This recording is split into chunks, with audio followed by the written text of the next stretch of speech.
E se eu te disser que o déficit atuarial não é o problema dos regimes próprios de previdência social? Bom, é esse tema que a gente vai explorar na aula de hoje. Nós estamos no curso Os problemas e os verdadeiros problemas e desafios dos regimes próprios de previdência. Neste módulo 1, nós exploramos mitos e equívocos que existem, e esta é a aula 2, em que eu vou tratar do déficit atuarial nos regimes próprios de previdência.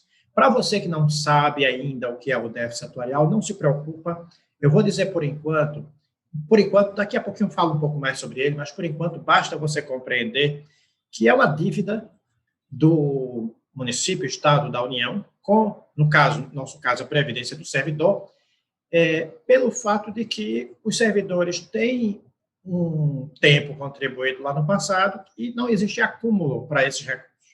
De forma que você projeta o futuro dos regimes de previdência e não consegue ver recursos suficientes provisionados, seja porque já existe uma poupança, seja porque existe uma fonte segura para garantir aqueles benefícios.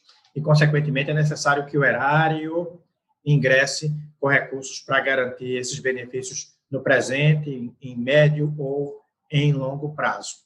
Pois bem, mas para você poder... Eu gosto muito, às vezes, de sair da lógica previdenciária e ir para outra lógica para poder explicar aquilo que eu estou querendo defender, né? Para poder ficar mais visível, mais claro, mais evidente aquilo que eu quero defender. E o que eu estou dizendo é que o déficit atuarial não é o problema dos regimes de previdência.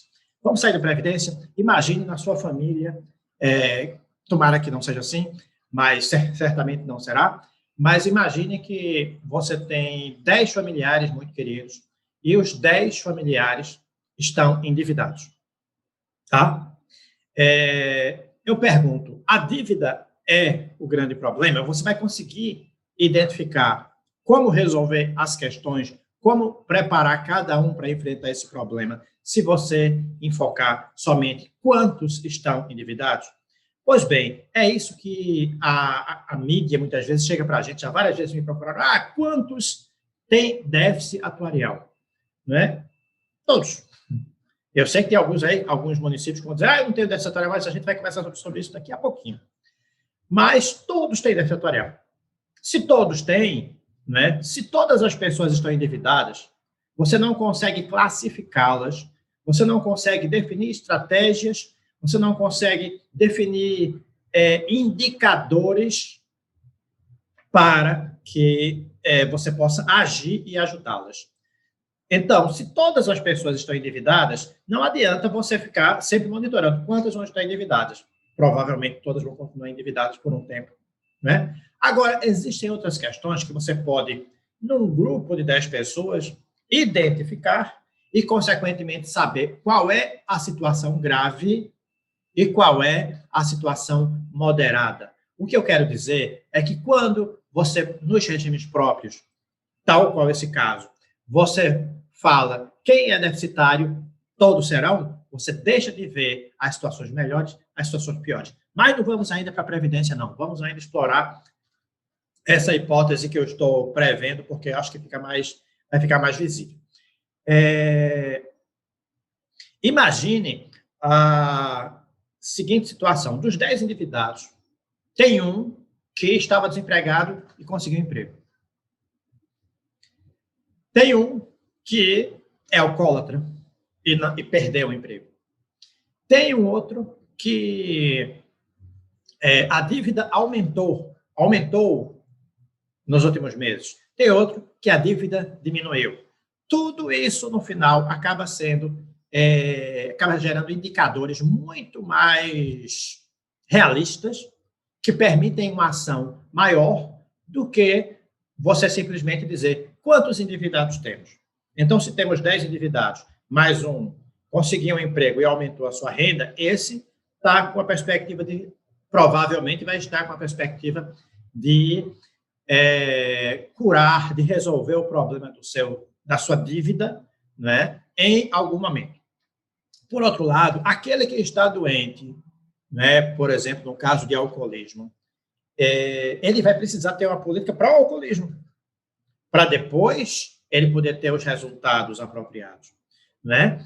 Vamos agora, acho que agora já dá para a gente voltar para os regimes próprios para você observar o seguinte. Nos regimes próprios, todos têm déficit atuarial. Primeiro, é importante a gente compreender isso. Aí tem regime próprio que vai dizer assim, Ricardo, o meu regime próprio não tem déficit atuarial. E aí, já me aconteceu, no final de alguma palestra, eu ser procurado, o meu município não tem déficit atuarial. O meu fundo previdenciário. Aí eu disse, como é que é? Me explica. Aí eles disseram, não, a prefeitura assumiu os aposentados antigos.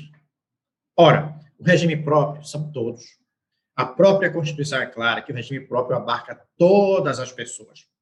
Então, se você tem uma despesa com benefícios que foi separada, aquilo ali é um déficit. Tá? O seu fundo pode estar equilibrado porque aquele passivo foi retirado. Né? E aí ele está equilibrado. Mas quando a gente fala de regime próprio equilibrado, a gente fala do todo. Então, sim, existem fundos previdenciários equilibrados, mas existem fundos previdenciários, mas os regimes próprios, eu não creio, e vou explicar por que eles são deficitários. Eu lembrei agora que eu estou devendo a você, que é iniciante, o que é esse tal desse déficit atuarial. Né? Primeiro, a gente precisa saber, depois nas próximas aulas eu vou explicar melhor, que a avaliação atuarial é uma peça feita por um atuário, uma peça muito importante, ainda subutilizada, que projeta receitas e despesas previdenciárias em curto, médio e longo prazo. Décadas, bote aí 7 décadas. Tá? Mais de 7 décadas. Cada ano, receitas e despesas, receitas e despesas. Daqui a pouco eu vou mostrar um pouquinho aí para vocês. Essa projeção atuarial, se as receitas no curto, médio e longo prazo são maiores que as despesas, você tem um superávit atuarial. Se é igual, impossível bater exatamente igual, você tem um equilíbrio atuarial. E se você tem uma despesa maior que a receita, você está diante de um caso de déficit atuarial. Bom, por que eu digo que é normal um regime próprio ter déficit atuarial? Porque em 1998, quando houve a primeira reforma da Previdência e a partir dali se disse tem que ter equilíbrio atuarial, evidentemente que era impossível decretar que as pessoas voltassem à juventude e começassem a contribuir do zero. Né? Na verdade, ali já existiam pessoas que já estavam aposentadas e nem tinham como contribuir, ou se contribuir seria muito pouco, menos que a renda, então não ia formar uma poupança. Você tinha gente que estava prestes a se aposentar e já tinham passado e que era impossível. Isso é déficit. Né? Esse tempo do aposentado, que não tem mais como provisionar, ele não tem mais como recolher, e nem o ente com a contribuição patronal também. Esse tempo do cara que já está há pouco tempo de se aposentar e que já trabalhou muito tempo, né? Às vezes ele contribuiu, esse dinheiro foi usado para outros fins. Outras vezes, nem isso. Né? Isso é um déficit.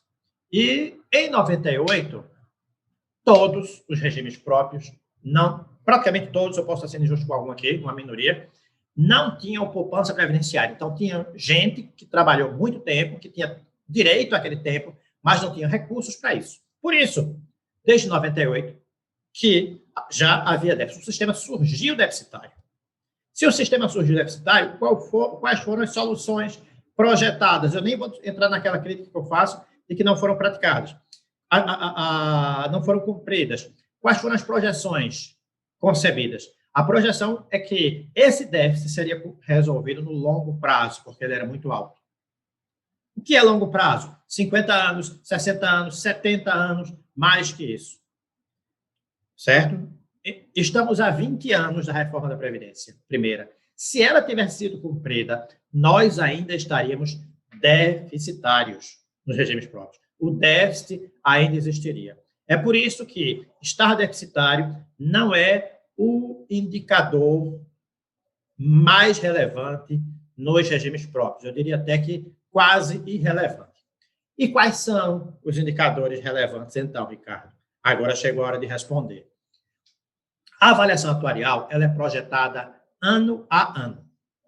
Se ela é projetada ano a ano, é o seguinte, a cada ano o atuário pega as informações que tem e projeta para 74 anos, daqui para frente. 74 ou 75, agora me foge com precisão esse dado. Receitas e despesas. A cada ano, esse dado é levantado. Então, o que é que... se a cada ano você tem uma medição do déficit atuarial, é mais interessante, por exemplo, saber se o déficit está aumentando ou está diminuindo, e não se há déficit. Se você tem dois entes federados e o déficit está aumentando e o outro está diminuindo, né? Aquele ente que o déficit está aumentando está melhor.